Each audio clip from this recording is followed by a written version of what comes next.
صفوان بن عسال قال قال رسول اللہ صلی اللہ علیہ وسلم، صفوان بن عسال کہتے ہیں کہ رسول کریم علیہ السلام نے فرمایا ان اللہ تعالیٰ جعل بالمغرب بابا، بے شک اللہ تعالیٰ نے مغرب کی طرف ایک دروازہ بنایا ہے،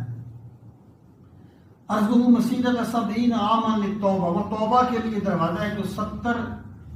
عرضہ مسیرۃ 70 عاما 70 سال کی مسافت کا، جس میں اگر گھوڑا دوڑے تو 70 سال دوڑتا رہے، اتنا بڑا وہ دروازہ ہے۔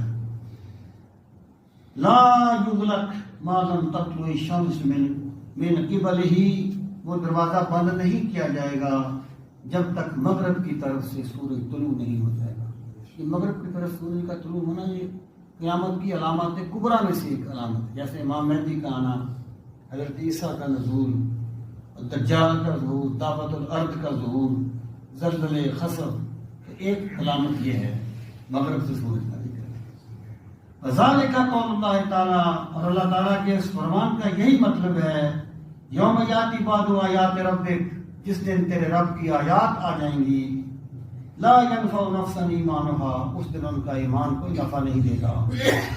لم تکن آمنت من قبل، جو اس سے پہلے ایمان نہیں لایا تھا، یعنی اس سے مراد وہ دروازہ ہے جو بند ہو جائے گا۔ ان معاویہ، حضرت امیر معاویہ رضی اللہ تعالیٰ عنہ سے مروی ہے، قال قال رسول اللہ صلی اللہ علیہ وسلم، سرکار نے فرمایا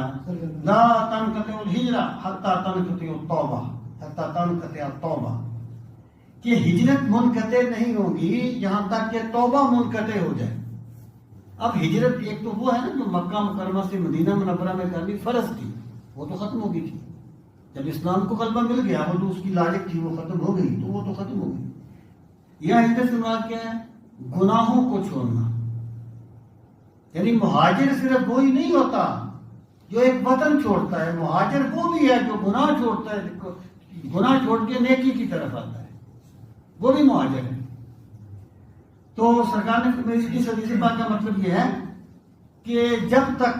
یعنی توبہ لا تنقطع الہجرہ، یعنی گناہوں کو چھوڑنے کا جو سہولت ہے اس وقت تک اللہ تعالیٰ منقطع نہیں کرے گا